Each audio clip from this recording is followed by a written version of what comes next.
स्वागत है आपको एक बार फिर से आपके अपने यूट्यूब चैनल रस्तोगी कोचिंग में। आज के इस वीडियो में क्लास 12 के रसायन विज्ञान अभ्यास 1 में आज हम लोग पढ़ेंगे दोष क्या होता है, दोष कितने प्रकार के होते हैं, आज के इस वीडियो में बताया जाएगा। और आप सभी विद्यार्थी अपने कॉपी में इसे नोट करते चलिएगा, जिससे आपका एक नोट्स भी बनता रहेगा। तो जिस प्रकार मनुष्य के अंदर जो है कुछ दोष पाया जाता है, ठीक उसी प्रकार जो है ठोस के कणों में भी क्या पाया जाता है, दोष पाया जाता है। तो यहाँ परिभाषा लिख लेंगे, जिस प्रकार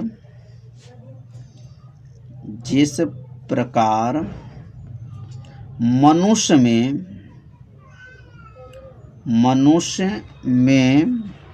में कुछ दोष पाया जाता है, ठीक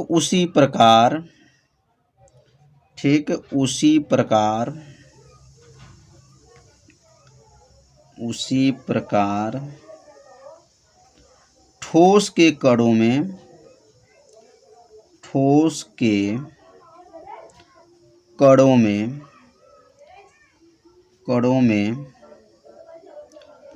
कुछ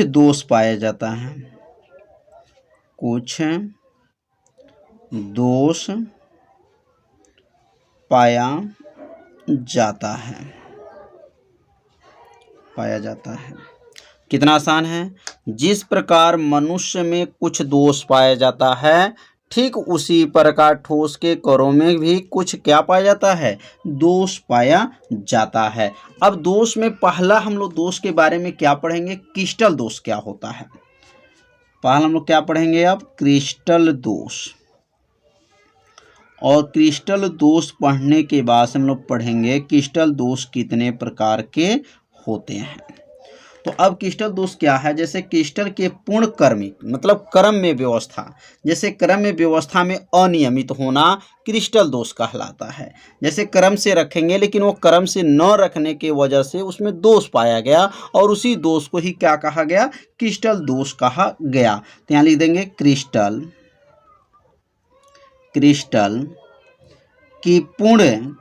की पूर्ण क्रमिक माना क्रमिक मतलब क्रम, पूर्ण क्रमिक व्यवस्था में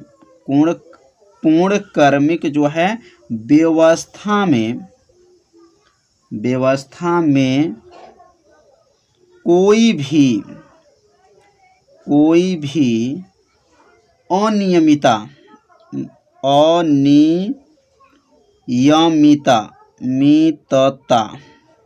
मतलब क्रिस्टल के पूर्ण क्रम मतलब क्रम में रखने में जो है अनियमितता जो आ जाए, उसी को क्या कहा गया, क्रिस्टल दोष कहा जाता है।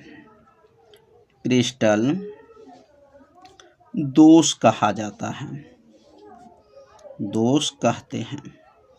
कितना आसान है, इसे 2 बार पढ़िए, परिभाषा आपको क्या होगा, याद हो जाएगा। क्या कहेंगे, क्रिस्टल के पूर्ण क्रमिक व्यवस्था में कोई भी अनियमितता क्रिस्टल दोष कहलाता है। मतलब उसके क्रम में रखने पर अनियमित जो है दोष पाया गया, उस दोष को ही क्या कहा जाता है, क्रिस्टल दोष कहा जाता है।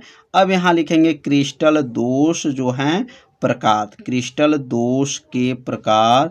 तो क्रिस्टल दोष जो है प्रकार 2 प्रकार के होते हैं। क्रिस्टल दोष के यहाँ प्रकार पहले हेडिंग नोट कर लेंगे। हेडिंग नोट करने के बाद से जो है अब यहाँ नीचे लिखेंगे क्रिस्टल दोष जो होते हैं वह 2 प्रकार के होते हैं। तो अब नीचे यहाँ लिखेंगे क्रिस्टल दोष जो है 2 प्रकार के होते हैं।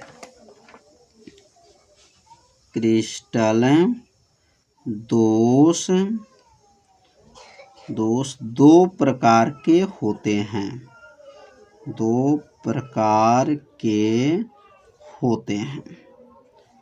अब पहला का नाम क्या है, तो पहला का नाम यहाँ लिख लेंगे और यहाँ दूसरा का नाम लिख लेंगे।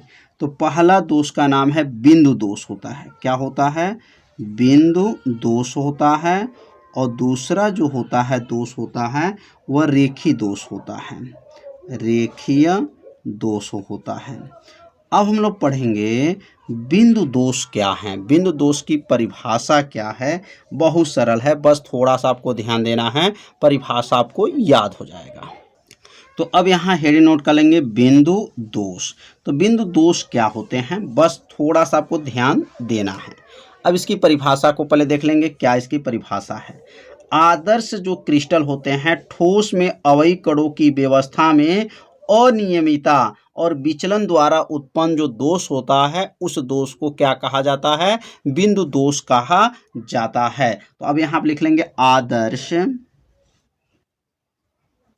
आदर्श क्रिस्टल दोष,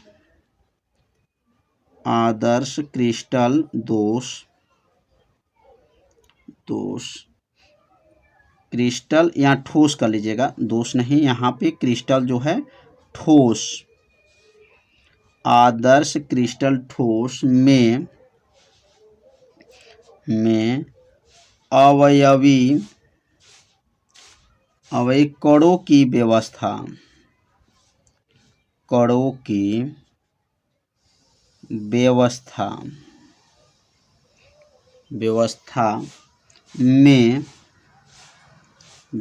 में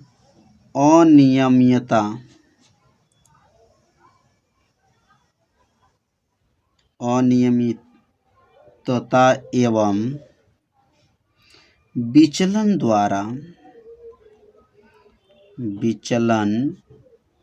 द्वारा उत्पन्न दोष को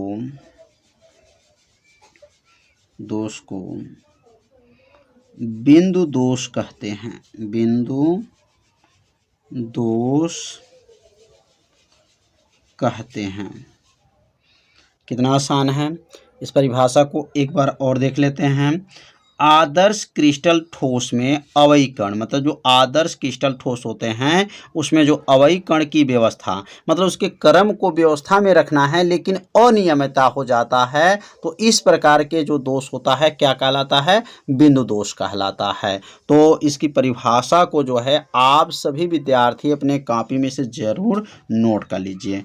तो अब अगला जो परिभाषा होगा रेखीय दोष का। तो अब यहाँ हेडिंग नोट कर लेंगे रेखीय दोष। तो रेखीय दोष की परिभाषा क्या है, तो ये भी परिभाषा जो है बहुत आसान है। क्या कहेंगे यहाँ पर इसकी परिभाषा को, जालक बिंदु भी बताया जा चुका है। जालक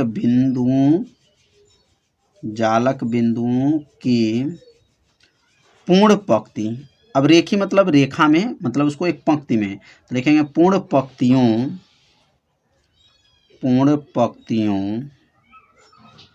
की आदर्श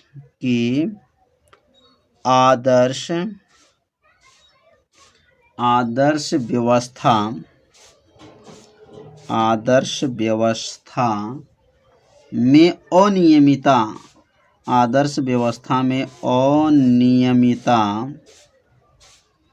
तथा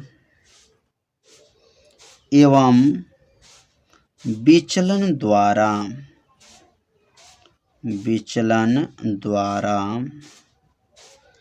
द्वारा उत्पन्न दोष को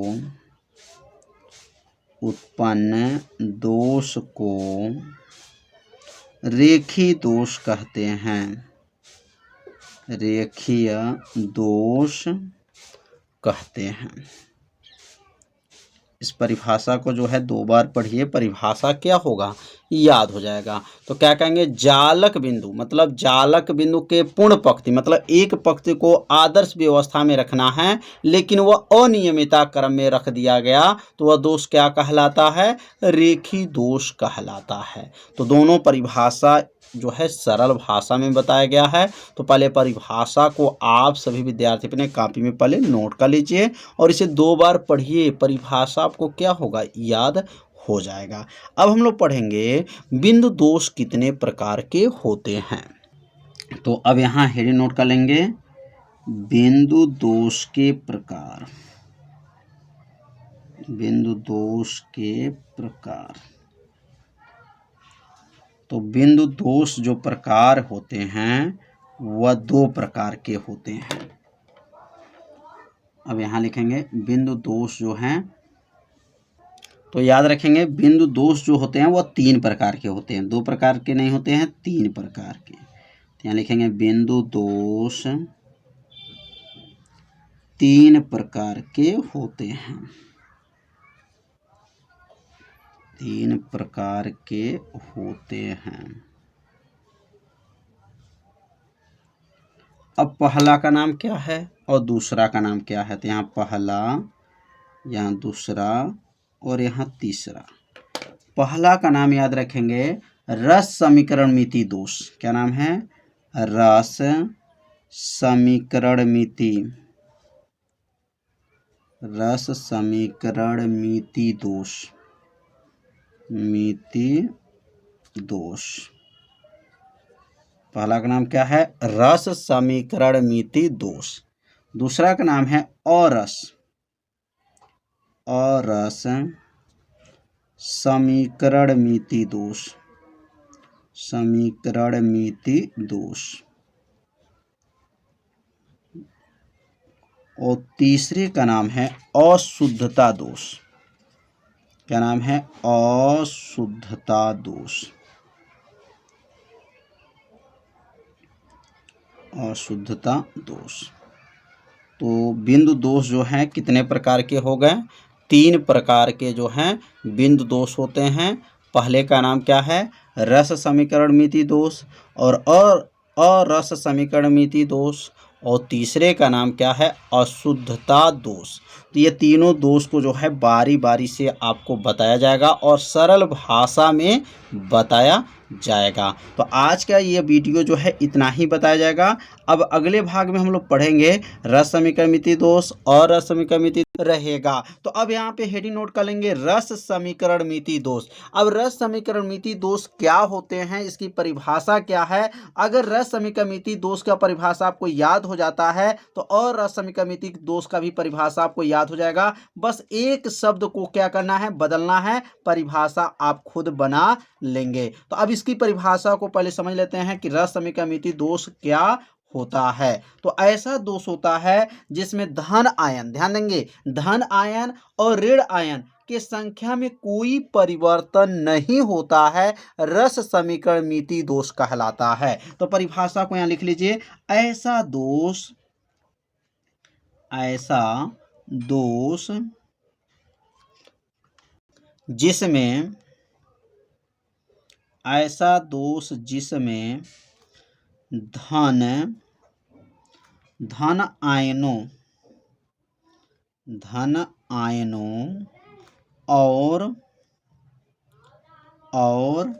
ऋण आयनों, ऋण आयनों, धन आयनों और ऋण आयनों के संख्या में, के संख्या में कोई परिवर्तन नहीं होता है, कोई परिवर्तन नहीं होता है, ऐसे दोष को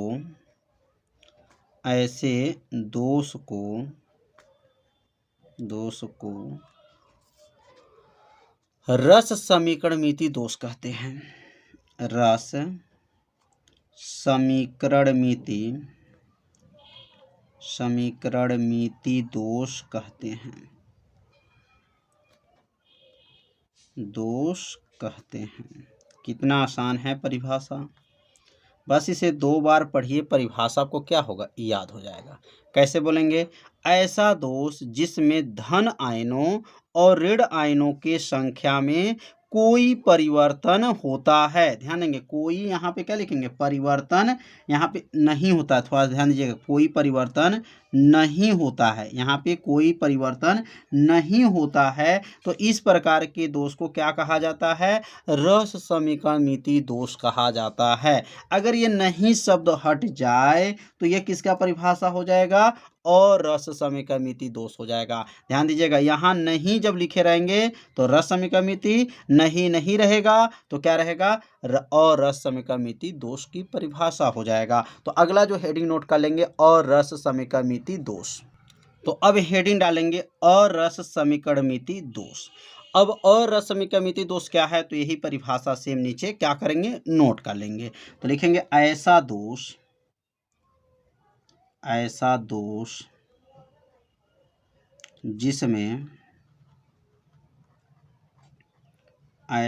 जिसमें धन आयनों और क्या हो जाएगा? ऋण आयनों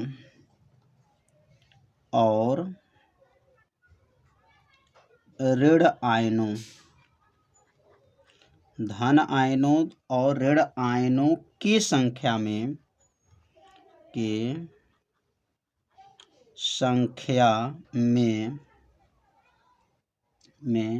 कोई परिवर्तन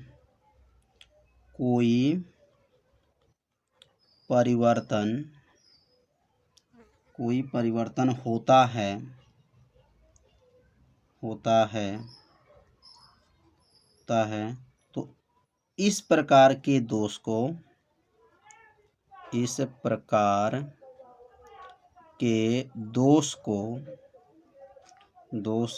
क्या कहते हैं? अरस समीकरणमिति कहते हैं। अरस समीकरणमिति दोष कहते हैं।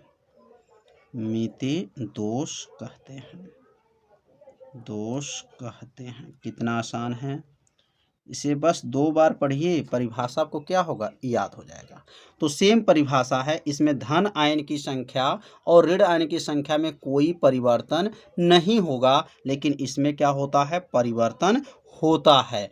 अब हम लोग पढ़ेंगे रस समीकरणमिति दोष कितने प्रकार के होते हैं और रस समीकरणमिति दोष क्या होते हैं। अगर अशुद्धता दोष भी है तो अब पहले जो है अशुद्धता दोष पे पढ़ लेते हैं, तब जाकर के इनका जो है प्रकार पढ़ेंगे।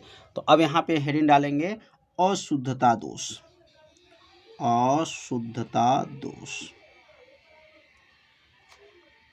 तो अशुद्धता दोष क्या होता है? बहुत आसान है, बस थोड़ा सा आपको ध्यान देना है कि अशुद्धता दोष किसे कहते हैं, इसमें क्या होता है, इसके परिभाषा में क्या होता है कि जो है इसका अशुद्धता दोष कहा गया है।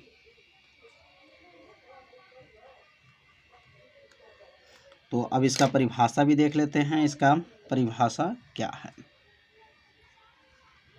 तो आप सभी विद्यार्थी इसे अपने कॉपी में जरूर नोट भी कीजिए, जिससे आपका एक नोट्स भी बनता रहेगा। तो इसका परिभाषा होगा किसी आयनिक ठोस में, ध्यान देना है, किसी आयनिक ठोस मतलब ये ठोस जो रहेगा, लेकिन वो आयनिक ठोस रहेगा और ठोस में अशुद्धि मिला करके गर्म करने पर क्रिस्टल जालक में अन्य परमाणु जो है आयन आ जाते हैं, तो इस प्रकार के दोष को अशुद्धता दोष कहा जाता है। तो परिभाषा को लिख लीजिए, किसी आयनिक ठोस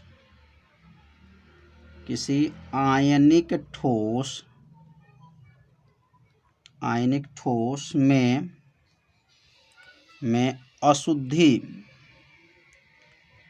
अशुद्धि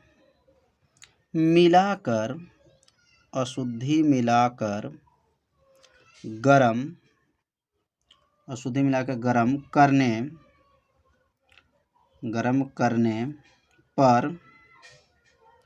करने पर यदि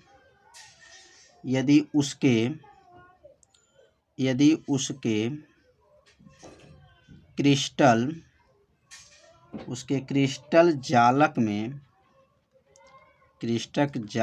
में अन्य प्रकार के परमाणु या आयन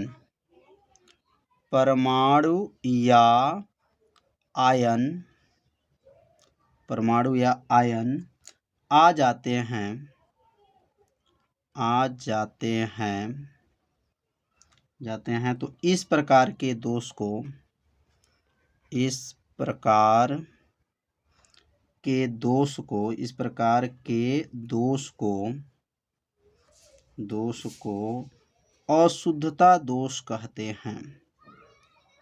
अशुद्धता दोष कहते हैं, दोष कहते हैं।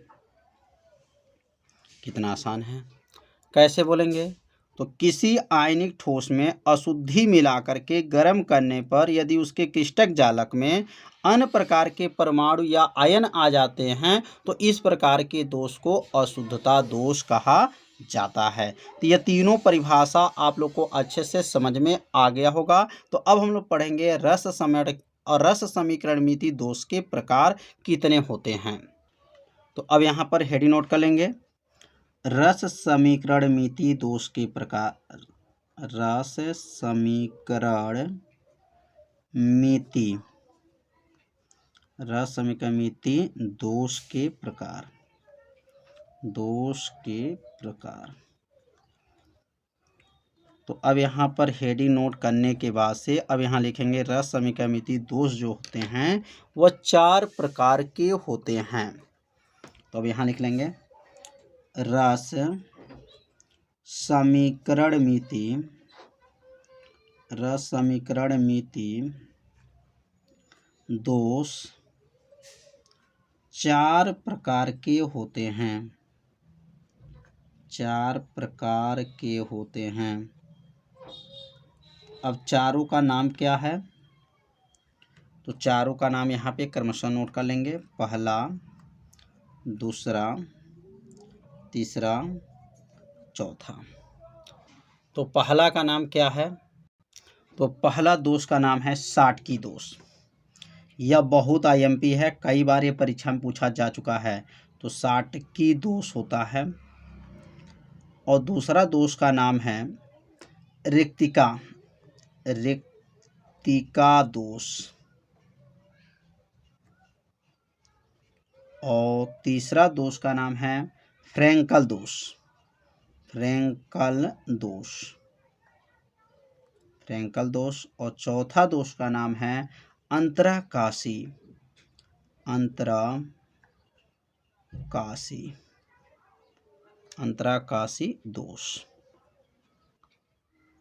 टोटल यहाँ पर जो है 4 प्रकार के दोष होते हैं। पहला का नाम क्या है? साटकी दोष, रिक्तिका दोष, फ्रैंकल दोष और अंतराकाशी दोष। अब ये चारों दोषों की जो है बारी बारी से बताया जाएगा। और जो है यह जो है अगले भाग में ये चारों की परिभाषा सरल भाषा में बताया जाएगा। तो अगला भाग का वीडियो आप सभी विद्यार्थी जरूर देखिएगा, क्योंकि यह जो है